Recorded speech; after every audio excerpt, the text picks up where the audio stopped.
You're listening to iCannabisRadio.com.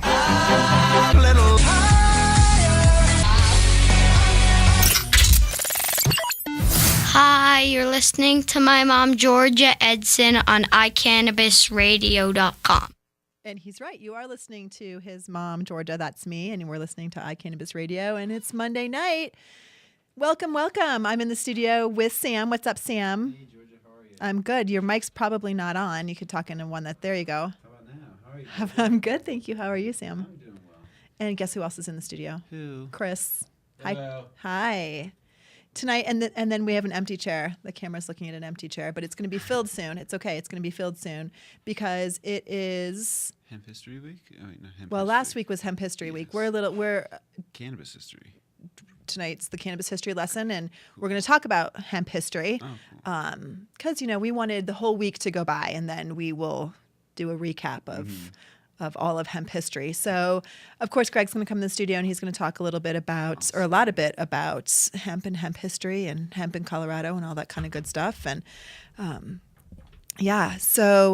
so it's been an interesting week. I mean, sort of every week is interesting, but this particular week, Father's Day, happy Father's Day to all the dads out there. Yesterday was of course Father's Day, and it was interesting. We went out to eat last night, just to a sort of local place downtown, and I didn't think about Father's Day as being a night where, like a restaurant night. Mm-hmm. And the restaurant wasn't very packed. We went kind of on the early side, and there were quite a few empty tables or whatever. But I had a person come in the store today who works in the restaurant business, and he said that Mother's Day and Father's Day restaurants are just packed. You don't hear about a Father's Day brunch. You don't hear. I mean, No, you don't. I would think that maybe bars would have Father's Day specials or whatever. I mean, maybe I'm being very gender biased, and I probably should let go of that. But it didn't feel to me like a Father's Day kind of thing. But it was nice. We had a good time, and it was just kind of a relaxing, mellow weekend. But this week, this is between the start of spring all the way through to mid-fall is kind of race season, especially in Colorado when there aren't a ton of races in the wintertime. There's probably one or two every month, but I mean now there's like 5 or 6 every weekend. It is race time.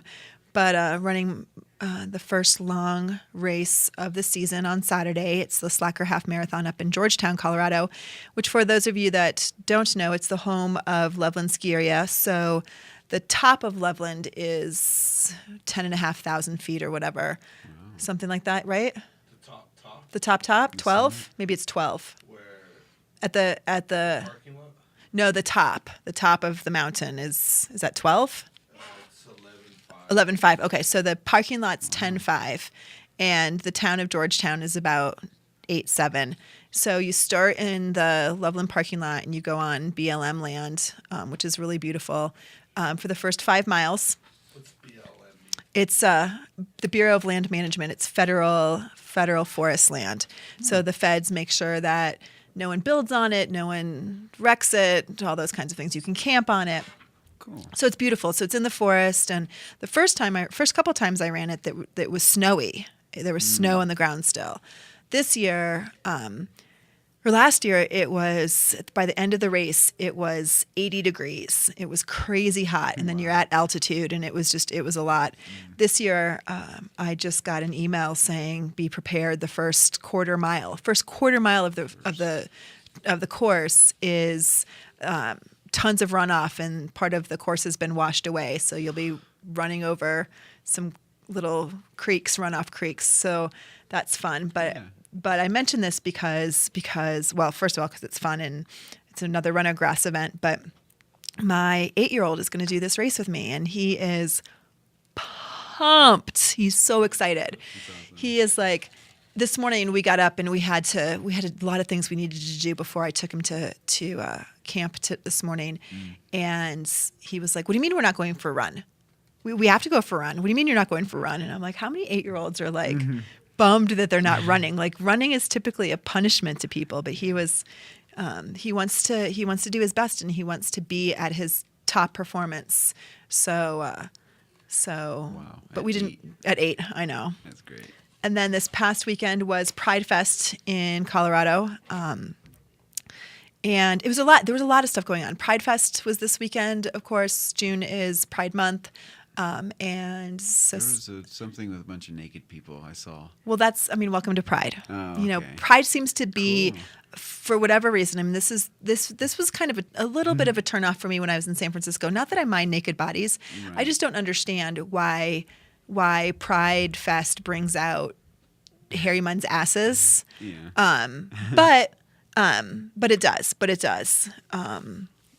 And Pride Fest in Denver is huge. It's in the top 10 largest Pride festivals in the country, and there are hundreds of booths, and there's a parade, and just craziness. But they had their first big gay 5K on Saturday, and which was a great race. There was probably 100 of us who ran that run. And we ran as part of Team Niles. You guys all know about our friend Niles, who died from complications of AIDS in March. And so we were Team Niles, and we looked fabulous. It was wonderful. It was my friend Camille and I, and of course Gavin, and we looked beautiful. We looked fabulous. And at the end of the race, when we were crossing the finish line, we each had little bags of confetti. So we threw confetti on ourselves as we ran over the finish line, and it was great. And so, yeah, I'll show pictures at some time. It was really cute. But yeah, so I'm excited for this weekend. Normally I have a really detailed race schedule for the next couple of months. But I'm not that organized this year, so it's going to be a lot of kind of last minute things. So typically what I do is I do one half marathon in the spring, one half marathon in the fall, or a half and a full. So we'll see this year if I'm going to do a full or not, depending on, I don't know, just depending. I hope to do full. But if I somehow get to run Boston this year, I probably won't do a full in the fall because I'll wait till the spring. So if anybody's interested in doing some run on grass events, feel free to message me. You can also check us out on Facebook at Run on Grass or runongrass.com. We also have some news. I can talk a little bit about some news today. That's always something that we can talk about on the show. And there's quite a lot of interesting things going on. You guys know that if you listen to John Doe Radio Monday through Friday from 11 to 1, you can talk to Tim and to Bike about all things cannabis. And they do a great job covering the news. They don't always cover the things that I find most interesting, which is like celebrity stuff, things like that. But I don't have a lot of celebrity stuff today. In fact, I don't know that I have, other than Tyra Banks was spotted leaving a dispensary in LA, and that was news. Tyra Banks leaves a dispensary with a little brown bag indicative of what would be in a bag after making a purchase at a dispensary. I mean, ridiculous. Who cares if Tyra Banks gets high? I remember this, I think Miley Cyrus 3 years ago walked out and someone was like, oh, and Taylor Swift walked out of a wine shop. Who cares? I know. Who freaking cares? And in all honesty, here's what's hard for me. I know some celebrities, like I know people by name, but I don't necessarily know them by face or whatever. I don't know Tyra Banks by face. I'm Googling her. Yeah, she's beautiful. She's beautiful. She's supermodel. She's beautiful. She can smoke all she wants. I don't know why she's a patient. I don't know what her medical conditions are. I don't care. I'm a little curious, in all honesty, but this isn't just about her being a celebrity. This is about everyone. I'm a little curious what she got. Yeah, me I too. always want to know if people get indica or sativa or if they get edibles. I mean, it's just human curiosity, not because she's Tyra Banks. I mean, when I'm sitting in the lobby of my store, yeah, you know who Tyra Banks is. Yeah. What she got? She went walking. With a little brown bag full of. Well, that's.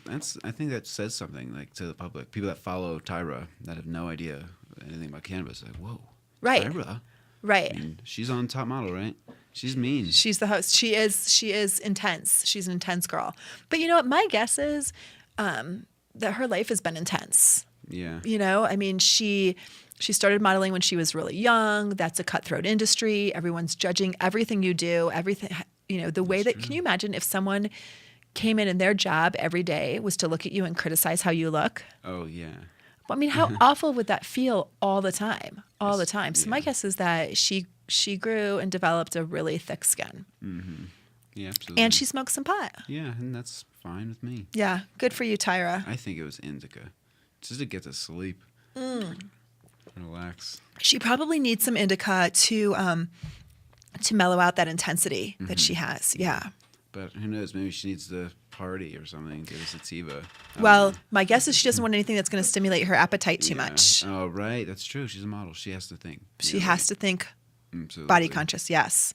Yeah, which she probably didn't have edibles. Probably not. Right. Yeah. Maybe she had some wax. That'd be cool. If she's like dabbing. I don't know. Maybe she has like little pills. You know, there's little pills, Preva pills, or Yep. I mean, any. Lots of places make hash pills. Absolutely. So Absolutely. maybe it's simple Maybe as she got that. an enema. A what? An enema. Enema? Yeah. I hope not. She could have. She could have. I know there's a lot of. I mean, that's. But I I don't don't care know. because it's Tyra. I care because I want to know what people get and what people like. Yeah, yeah. That, I want to know too. Do you know the number one question that we get every phone call we get and what people ask? What? On your shelf. Well, I mean that's probably literally the number one question, but people ask all the time, "Got anything purple?" Oh, really? Hi, got anything purple? I just think that's so funny. Oh, yeah.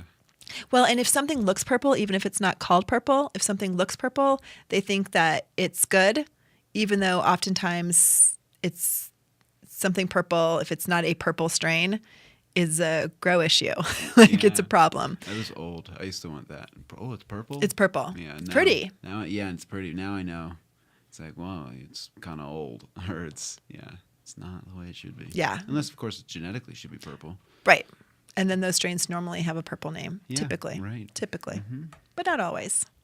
Anyway, so if you weren't a Tyra Banks fan before, you ought to give her a shout out because, you know, we Definitely. want her to know that coming out of a dispensary with a brown bag indicative of someone who just made a purchase is a reason to like someone, not a reason Hate them. to hate them. And this was in California? This was in LA. So she's a medical patient? She She has a must be. card? She, Cool. Okay. I know Rihanna is as well. She was on the beaches of Hawaii a while ago smoking a blunt. Like, what? yucky. I know. I don't smoke blunts, but Do you smoke blunts, Chris? No, I like to taste my weed. Yeah, that's the interesting thing to me. I guess I understand if you have some swag, or you have shake or something that is Taste you in middle school. And in middle school you smoked blunts. Ew. middle school. But so many people, oops.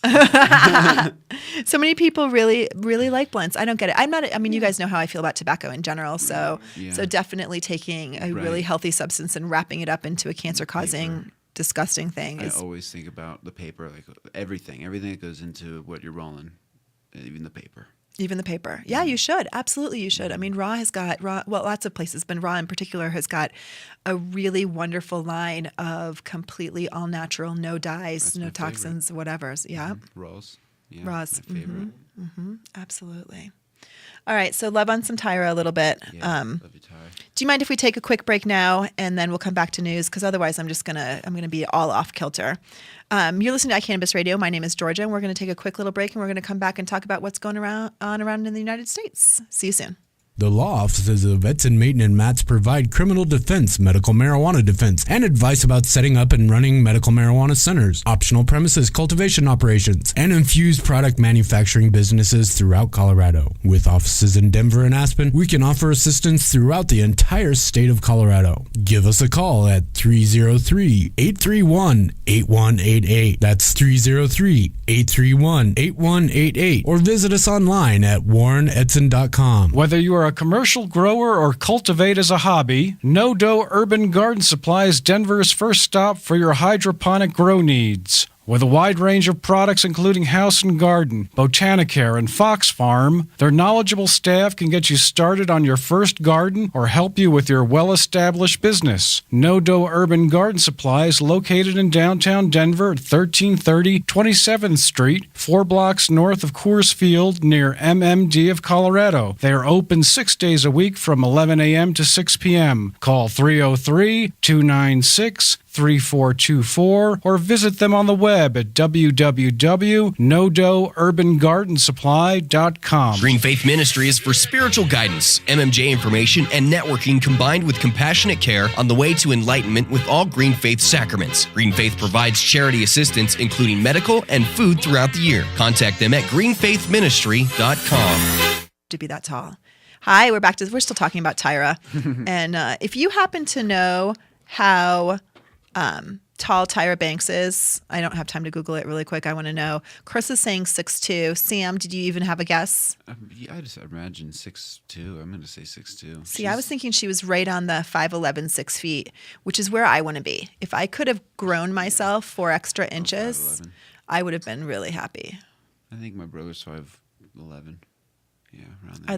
I'd like to be right about 6 feet tall. 6 feet. Yeah, That's I mean, good. even if I stand up really straight and stuff, I'm still 5'8". Well, you know what? I'm taller than one of my idols. Who's- Danny Danko? You are taller than Danny. Danny. Yeah, Danny's awesome. I love Danny. You know, I've never met him. I've only met him once, but it's cool. I'm not taller. I was always the short person in Pennsylvania. You should hang out with Danny Yeah, I should. if height matters to you. No, it doesn't. See, it shouldn't. No, it absolutely doesn't. Should we talk about some news before we bring Greg in? So Alaska. Have you guys been to Alaska? My mom has. Yeah. Did she like it? She cruised around it. She saw it. Cruised Yeah. around it. Yes. Yeah, Is that like Sarah Palin saying you can see Yeah. Russia from our? Yeah. Yeah, she's just on the water. She might have actually. No, she did go. She did step on the mainland. Like 1,000 people. She said it was cold. I mean, you know, it was Alaska. Not a lot of people. 1,000 people per city, and then there's no other city in a million miles. But I don't know. Lots of pine trees. I always picture Alaska, and I know this is so wrong, but I can't help, and I think I've talked about this on the show before. I picture Alaska being like, you know, when they show in the Christmas specials, when they go to the North Pole and they show, you know, Santa's workshop or whatever, and you know, in order to get there, you have to take a sled over the rolling hills, and there's a few trees, and there's lots and lots of elves. That's how I picture cities in Alaska. Like, there are no streets; it's all snow covered. There are no buildings. There are igloos. People always wear parkas that have fur on them. I mean, I know that that's all wrong, but that's how I picture it. That's how I picture it. And I picture, you know, everyone's a hunter and a fisher.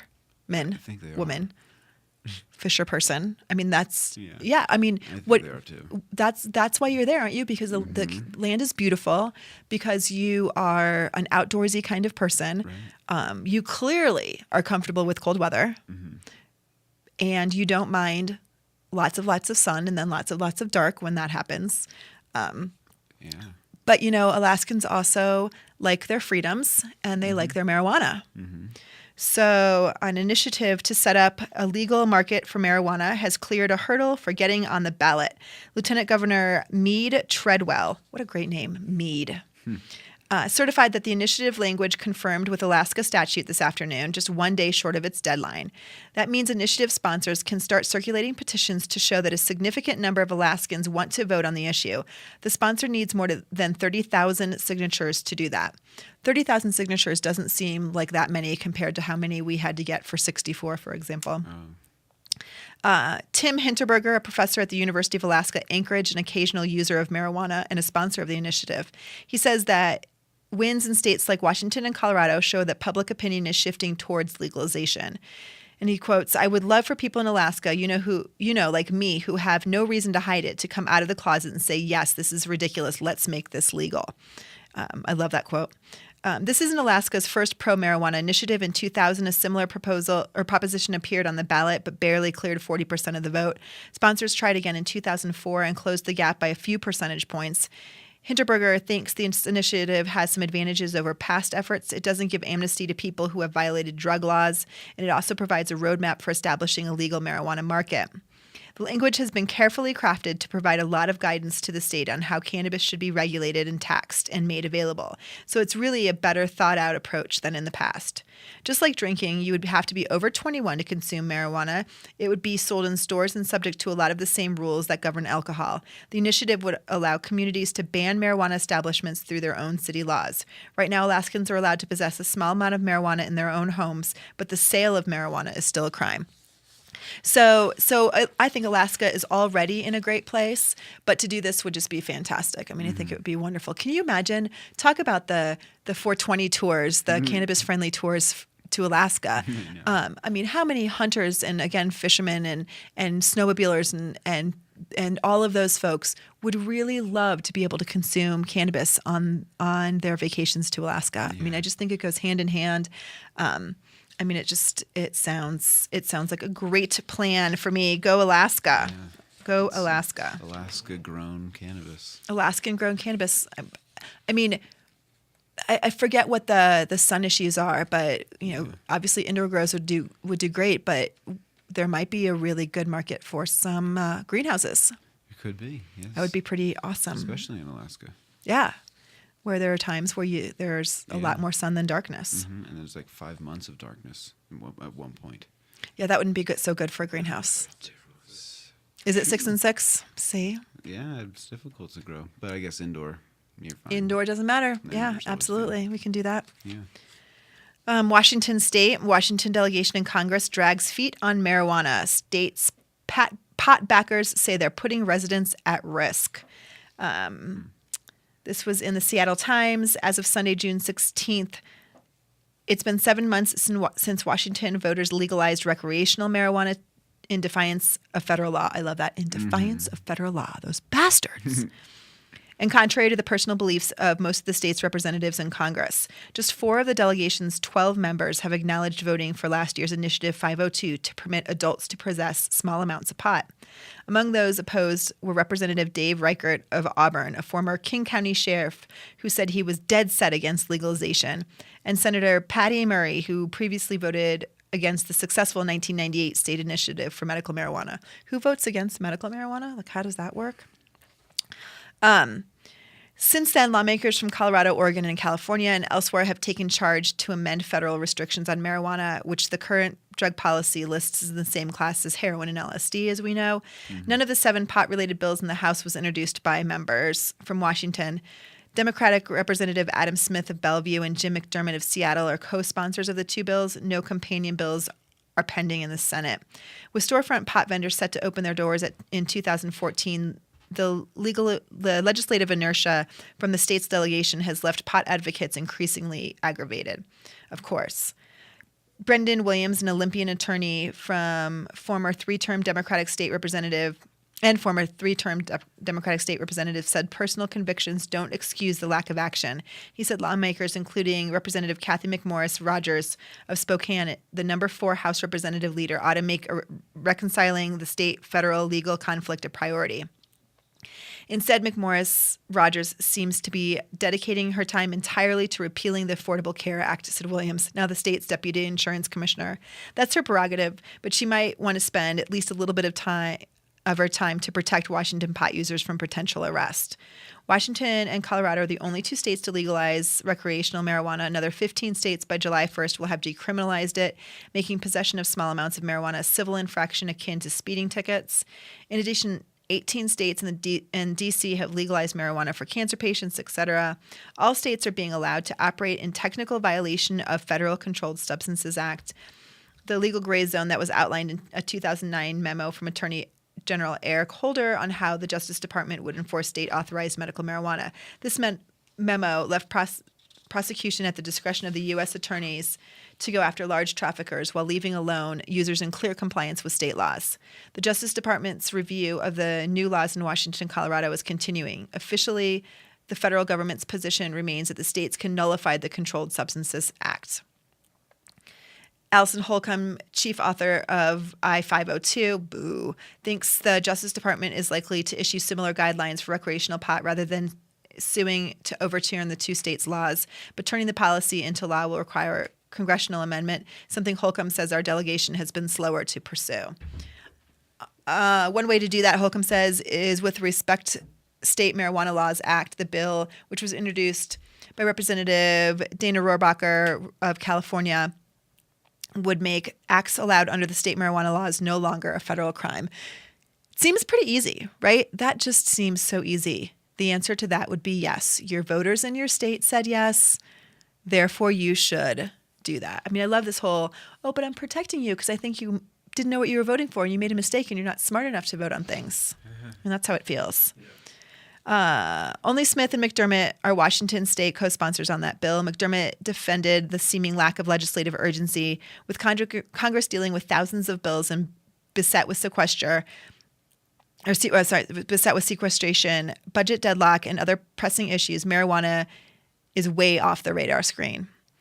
Besides, McDermott said the feds are unlikely to chase small-time pot users. This kind of rationale infuriates Sam Atkinson. Atkinson, a marijuana supporter in Gig Harbor, said the true danger lies for pot growers and distributors who face the risk of federal charges despite following state regulations.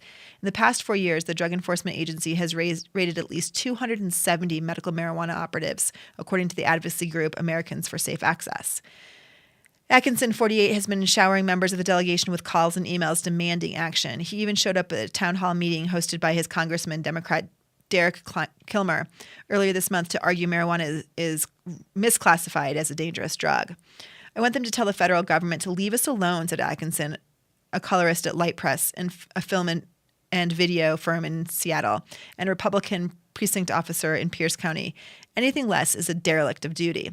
Representative Danny Heck of Olympia. Heck is the main co-sponsor of an upcoming bill that would allow banks to handle transactions for marijuana businesses without running afoul of money laundering and federal charges. It just, again, like I said, it just seems like such a no-brainer. It doesn't seem to be that challenging just to go ahead and say, okay, the voters have spoken and I have a responsibility to do what the voters want. Some other quick news kinds of things. Marijuana legalization research. Scientists want more access to pot for research. Most millennials or Generation Ys agree. Not a surprise, right? Part of this legalization thing, part of the hope that we've all had is that the United States could do their own research. We rely on studies from other countries, from Canada, from Europe. We want our own. One stance that millennials are characterized by is our strong support of the legalization of at least medical marijuana. A recent Pew poll found that 65% of millennials support legalization of marijuana. But it isn't just young adults who want the government to increase access to marijuana. Medical researchers are adding their voices to the improved access cause. Scientists have made advancements in studying the potential medical uses of chemical components of marijuana, but due to the drug's criminality, such research is difficult. As a result, researchers have called for improved access. Most recently, David Nutt, a professor of neuropsychopharmacology at Imperial College in London, explained that the supported dangers of marijuana and other drugs have been exaggerated and that the laws have never been updated despite scientific advances and growing evidence that many of these drugs are relatively safe. Marijuana, or more specifically cannabis, is classified by the Comprehensive Drug Abuse Prevention and Control Act of 1970 as a Schedule I drug. This category consists of drugs which meet one or more of the following criteria. The drug or other substance has a high potential for abuse. The drug has no currently accepted medical use and treatment in the United States, and there's a lack of accepted safety for the drug or other substance without medical supervision. Well, cannabis obviously doesn't fall into those categories. Marijuana's classification as a Schedule I drug is quite dubious. First, marijuana is not physically addictive, and abuse is interpreted by the FDA to mean using a drug to feel pleasure, even if doing so is safe. Second, though, there are still some degrees of uncertainty. There's a plethora of anecdotal evidence and academic research supporting marijuana's ability to treat symptoms of a number of maladies. Third, marijuana is known to be a relatively safe drug. There are no examples of fatal marijuana overdoses, and the side effects are mild. Furthermore, while technically considered a different Schedule III drug, Marinol, a synthetic form of THC, is a prescription drug used to fight nausea and improve appetite, though it's supposedly not as effective as smoked marijuana. Goes on to say Despite the large amount of evidence showing marijuana to be medically beneficial, the federal government has refused to reschedule the drug. This is partly due to the extremely restrictive rescheduling process. In order for a drug to be rescheduled, it must receive approval from the FDA, which will not happen until there's enough proper research.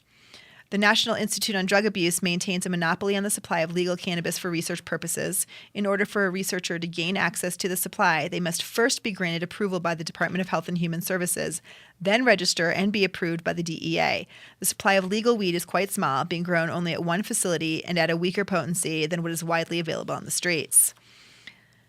The DEA has its own requirements for rescheduling. In 1992, DEA Administrator Robert Bonner developed a list of 5 criteria to determine whether a drug has any medical benefits. The drug's chemistry is known and reproducible, there are adequate safety studies, and there are adequate and well-controlled studies proving efficacy. The drug is accepted by qualified experts, and scientific evidence is widely available. Well, if you can't get the drug in the United States to do research on, guess what? You can't meet those criteria. By strictly limiting the supply of legal research-friendly weed, NIDA can ensure that the scientific evidence never becomes widely available enough to pass the muster under the DEA.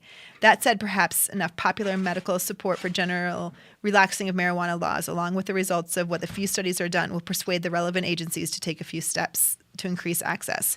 Marijuana is unlikely to be a panacea, but there's certainly enough evidence to show that thousands of people will suffer needlessly as long as marijuana and research into the therapeutic properties is tightly restricted. That was from Polymike, and it came out yesterday. And of course we agree, but I don't think it's just the millennials that see the need for research. I mean, I think anybody who wants to take an intellectual and intelligent view of cannabis wants to know that information. Mm-hmm. And the only way to do that is through controlled research. But we're stymied with that. We're going to take a quick break, and we're going to come back, and we are going to talk to Greg about hemp and cannabis. High up in the Rockies is beautiful Frisco, Colorado. Medical Marijuana of the Rockies is a medical marijuana center with compassion for Colorado's medical patients. Looking for great meds grown organically in soil? You've come to the right place. Medical Marijuana of the Rockies is just off I-70 at exit 203. Check them out at the web at www.mmrockies.com. Their ever-changing strain and clone selection is updated on the website daily. When making a trip to the mountains, no matter the season, stop by Medical Marijuana of the Rockies. Make sure you say you heard about them on iCannabis Radio. You can call 970-668-MEDS to get more information. Medical Marijuana of the Rockies, your mountain source for meds. Let's face it, rules and regulations are complicated, especially in the field of medical marijuana. Let Medical Marijuana 101 help you get through the compliance process. We can also explain to you your employment requirements, your employees, and your business. But our work doesn't stop there. Our experience in cultivation ranges from the design of grow rooms to the diagnosis and resolution of grow problems. Visit us at www.medicalmarijuana101.com or call 303-388-7706. That's 303-388-7706. The National Cannabis Industry Association would like to thank its members who represent the leading professional businesses in America's emerging legal cannabis market. NCIA is the only organization that has unified legitimate cannabis business across the nation to fight for real reform in Washington, D.C. For more information or to make your business a member, visit us online at thecannabisindustry.org. Hi, welcome back. You're listening to iCannabis Radio. I'm Georgia, and I'm in the studio with Greg. Hello. Hi, Georgia. How you doing? Good. Greg is here for our monthly cannabis history lesson. What are we talking about today? I guess we're going to be talking about hemp. Since, a little over a week ago, June 3rd through June 9th was Hemp History Week. Excellent. I'm wearing a hemp dress for the occasion. That's wonderful. Thank you. That's great. And I have a hemp stalk.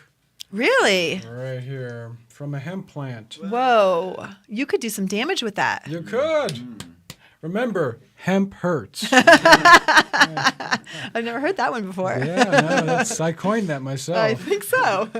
This cannabis stalk, this hemp stalk, was given to me in Madison, Wisconsin, by a very noted activist, the late Ben Mazzell. Oh, Ben. Yeah, he was quite a character.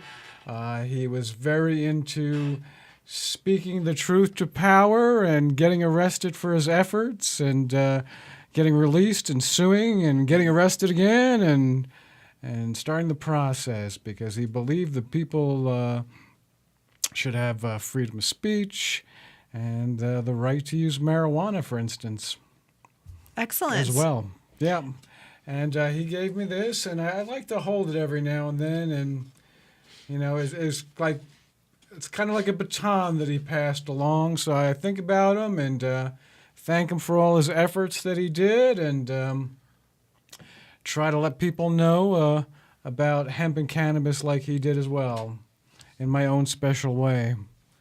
However, I usually don't get arrested doing it, and I have never, unlike Ben, who ran for office a few times, appeared in a campaign flyer that said, finally a Republican with nothing to hide, where he was totally nude in it. So that was the kind of guy that Ben was. He wasn't a yippie, he was a zippy. What's a zippy? It was somebody who felt the yippies weren't radical enough. Nice. Yep, so that was Ben Mazzell.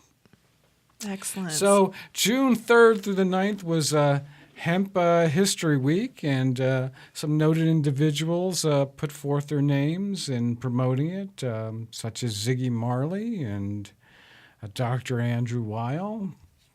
Matter of fact, I've got some roasted hemp seeds here. Yummy. Caribbean Crunch. Whoa. Where'd those come from?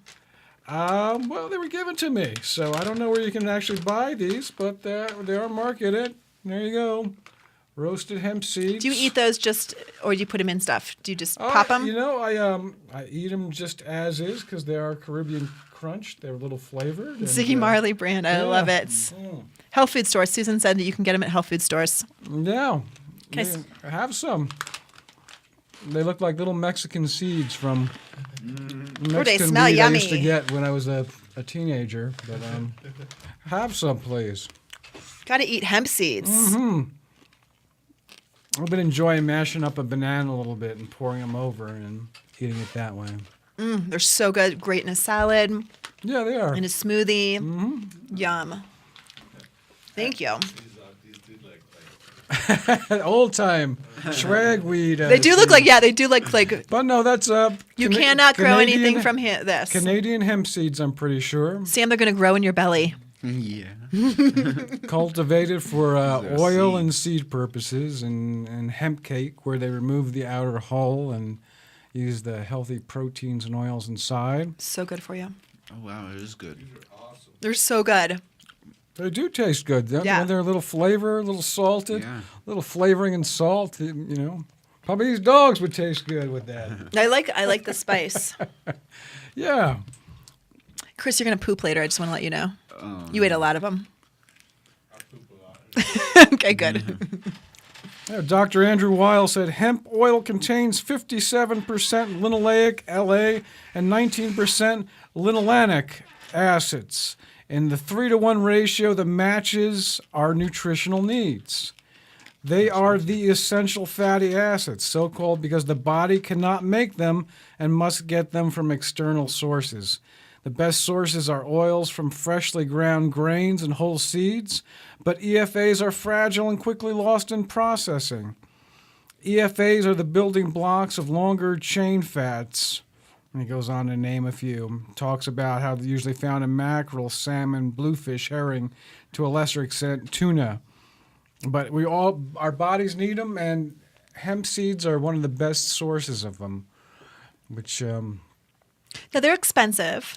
I think they're expensive. They probably are. They're pricey. I mean, I've not seen the flavored ones, but I mean, I think that kind of precludes people from purchasing them. Well, I look at some of the pressed seed oils, and hemp seed oil isn't all that much more expensive, so I No, usually true. do get it.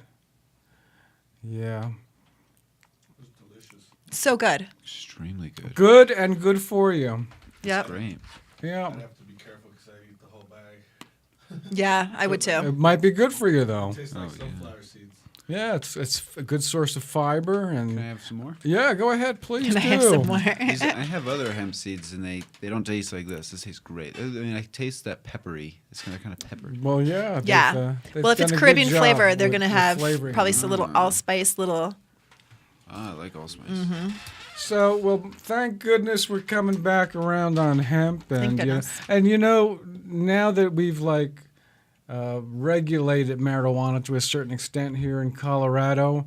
You know, it's great to be able to say I want to see hemp put forth to make paper and car parts here in the United States. Just like in Germany, they use hemp for car parts, and Canadian farmers are growing these seeds and selling them to us. I'd like to see us make them for Absolutely. for ourselves.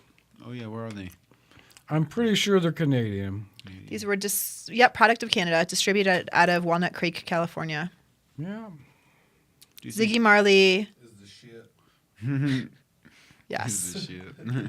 Do you think we'll be doing that here? Now that we already have some hemp crops, but Well, I'd eventually like to see it. I don't know how quick it's going to take off, but Yeah. that would It's got to be great. profitable. There has to be someone that sees the potential profitability. I mean, that's kind of the motivator for everybody.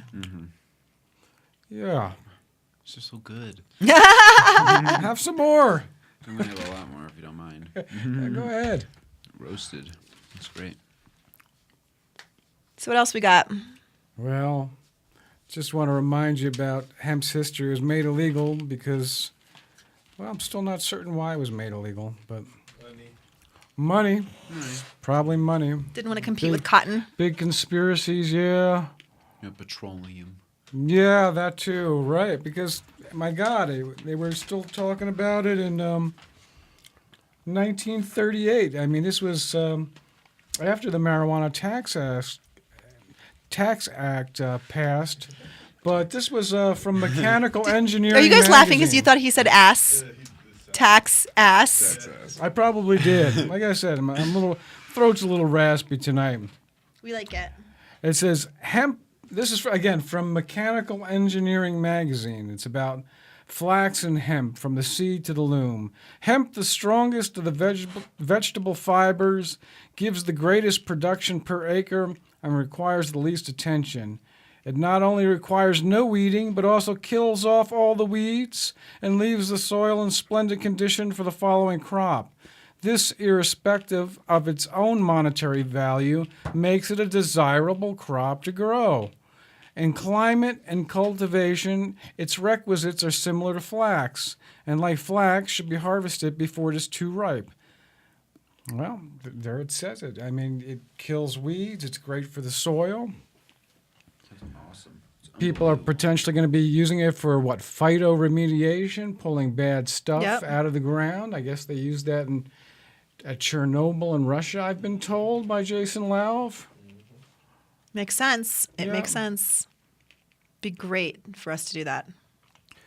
So I think our revival of interest in hemp has to do with Jack Herer, who wrote the book The Emperor Wears No Clothes, collected a whole bunch of information about hemp, like mechanical engineering type articles, and presented it to the public. And I'd say in 1989 there was just word getting out about Jack's book. I think High Times finally published something in about 88 or 89 about Jack's book, and lots of activists picked up on it and spread the message and made businesses out of it.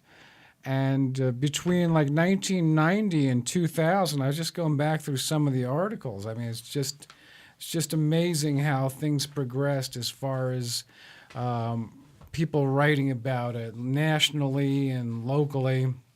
But I did want to show you some other stuff. Here's early examples of from 1992, and it still looks great. Here's a few examples of different hemp papers: China hemp, hemp and cotton, Spanish hemp. Oh, wow. This was from the Emerald Triangle in California. It feels like really high-end linen paper. I mean, Yeah. people would do their wedding invitations on something this amazing. So here's the Spanish hemp. That's kind of rough. The hemp and cotton feels like, you know how when a piece of paper gets wet and then dries again? And then the China hemp is much smoother. And they all feel so sturdy and thick. Yeah, they still look beautiful. And they do look Again, beautiful. They were probably 20 made years in old. 1992. Yeah. Wow. I mean, the acid hasn't. Well, I don't know if there was any acid used to make this. It's just beautifully was bone made- white almost. All three of these were made in 1992. Yeah. It was a year before I was born. My God. They're older than you. They're older My than God, me. these pieces of paper are older than you. We're going to take a quick break, right? And Yep. when we come back, we will join Greg again in talking about hemp history. I'm Georgia, and you're listening to iCannabis Radio. Are you a medical marijuana patient or interested in finding out how to become one? Contact Mile High Wellness, where your care is our concern. Conveniently located on Hamden and Tamarack in the Whole Foods parking lot behind Proof of the Pudding. Mile High Wellness offers a wide variety of edibles, hashes, and some of Colorado's top strains. Mile High Wellness, where your care is our concern. 3525 South Tamarack, Suite 110, on the corner of Hamden and Tamarack. 720-382-8516. Mile High Wellness, where your care is our concern. Are you a runner? Are you a runner who supports marijuana legalization? Run on Grass is a group of athletes actively seeking to change our marijuana laws. We speak the truth about cannabis, bringing the message through our feet to new ears. Check out runongrass.com to find out more about us, our events, and how to join up or how to sponsor a runner. If you're in the Denver area, please join us for runs or start a group in your area. Running not your thing? Any sport can do it. On grass. Runongrass.com. I'm Gary Johnson, and you're listening to iCannabis Radio, and I want to say, talk it up, Colorado. Welcome back. So we are going to continue our discussion on hemp history with our monthly cannabis history lesson with Greg. And continue on we do. So, yeah, and here's some from 1999. Here's some different types of hemp fabrics. Yeah, that was like, this is like the backing for carpet and stuff like that. I mean, feel these. Wow. I mean, and the way they look still, too, after what, 1999, 14 years? Look at all the different types of weaves. I mean, we've got 55% hemp, 45% cotton knit. Here's terry cloth. Oh my gosh, these feel The great. herringbone. I really like the corduroy. I love these natural There's colors hemp too. silk mixtures. 100% hemp canvas. My dress is a hemp silk combination.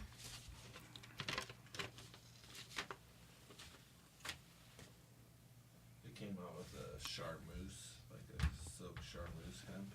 Yeah, It's so soft. these are just fantastic. Here's the silks. Wow. So where did all these samples come from?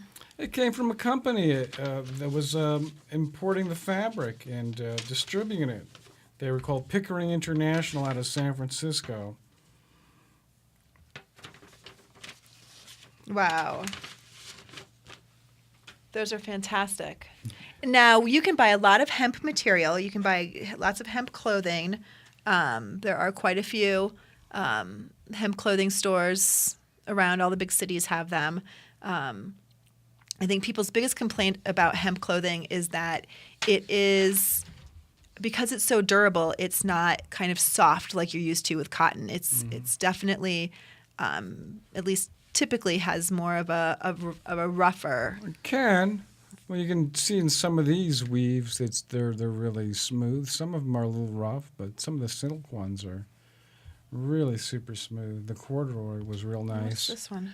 But also, Oh, the cotton jersey, yeah. it breathes better than cotton does. Yeah, so it's you nice. just get more air across your body. You're not stifling yourself. That's It's right. not- And they last forever. They seem to, yeah. Absolutely. Back in the activist days in the 90s, there was a joint venture hempery. They used to make these denim shirts. They were some of the first 55% hemp, 45% cotton shirts imported in the United States. And you could go around and show it to people. This shirt is made from hemp. It was such a great thing in those days to be able to say this is something legal and it's made from a plant that's illegal in this country. And it makes Go zero figure. sense. Yeah. Yeah. Yeah. Some of these hemp blends, I mean, Susan's saying it in the chat room, these hemp blends are amazing. Amazing. I have a hemp silk dress that is the sturdiest thing in the world. Like I could garden in it and throw it in the wash, and it still comes out. I mean, it's hemp and silk blend. It's amazing. Amazing. So, like I said, 1989, word is just getting out about Jack's book.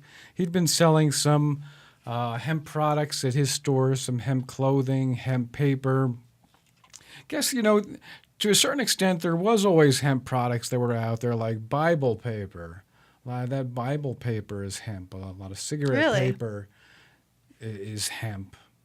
And so that was available back then, but it just started getting into the consciousness right around 1990. We had a huge segment that really got promoted was by Hugh Downs. Hugh Downs was, a top journalist, and he broadcast this huge segment about hemp, and lots of people found out about it that way. In 1991, the big business paper, the Wall Street Journal, wrote about Jack Herer in his book, The Emperor Wears No Clothes, and I thought that was amazing. I mean, something that I just learned about for a couple of years. Yep. It made such an impact within about a couple of years that here he was on the front page of the Wall Street Journal. Marijuana isn't just for smoking anymore. The hemp plant has about as many uses as the soybean. It can be made into a food, something like tofu, or into a fabric not unlike linen. It can fire the pistons in your Ford. It can be made into plumbing and paper. It has medicinal properties. So I think in the early 2000s, kind of hemp took a little bit of a back seat, the issue of hemp to medical marijuana. And I'm glad to see it coming a little more into the forefront. Acts in Congress trying to loosen restrictions on hemp. We'll see how things are treated here in a state that, is technically going to be allowing hemp cultivation in the near future. So I'm really looking forward to seeing how that is, because most articles from the early 90s about hemp were about things like pot problem crops up, West Virginia hemp draws harvesters. So this was all the leftover hemp from World War II after it had been made illegal, where they figured, hey, we need hemp for the war effort. So it was grown again, and there were licensed producers, and this hemp was feral, and people were going and picking it and smoking it or selling it as marijuana. But huge fields in West Virginia. When federal officials asked farmers in the fertile South Branch River Valley to grow hemp for rope after World War I, no one imagined that 70 years later, this picture postcard town would become enmeshed in the drug wars. But it has, and the people here still can't believe it. And the same thing was happening with Coloradans going to Nebraska to pick wild hemp. And basically, hemp's not that great to smoke. I mean, the stuff that was grown industrially for like rope or fiber.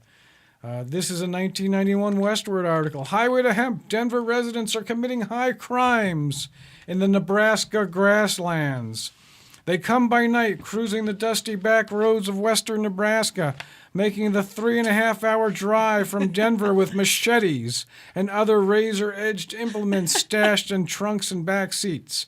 They're expected. It's that time of year. They've come to harvest the marijuana that grows wild along the hills. Quote, devils of the night is what we call them, 7-year-old rancher Don Bart says of the harvesters. I heard they had maps and knew more about this country than the people who live here. We have a couple more minutes, and then we're going to have to wrap it up. Well, we'll wrap it up. This was something somebody gave to me after talking to people about hemp. You would just start talking to people about hemp, and this fella sent me this. He was a farmer, I do believe, and he says, enclosed is the seeding chart for the John Deere,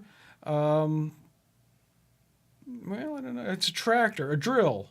This drill was bought new in 1941, so it's a drill. And there's drill positions listed here by John Deere for wheat, rye, flax, alfalfa, hemp. Nice. Yep. So That's cool. hopefully we'll be drilling for hemp soon enough here in Colorado. That's really cool. Yeah.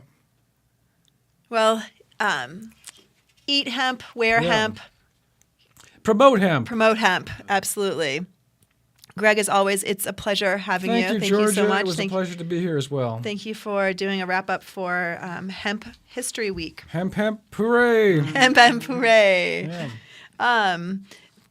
Got lots more going on iCannabis Radio this week. Tomorrow night is, of course, Sexpot Radio from 6 to 8. Special guest. Special guests. Yeah. Who's a special guest? Mike. Give me a second. They have a special guest on Sexpot Radio.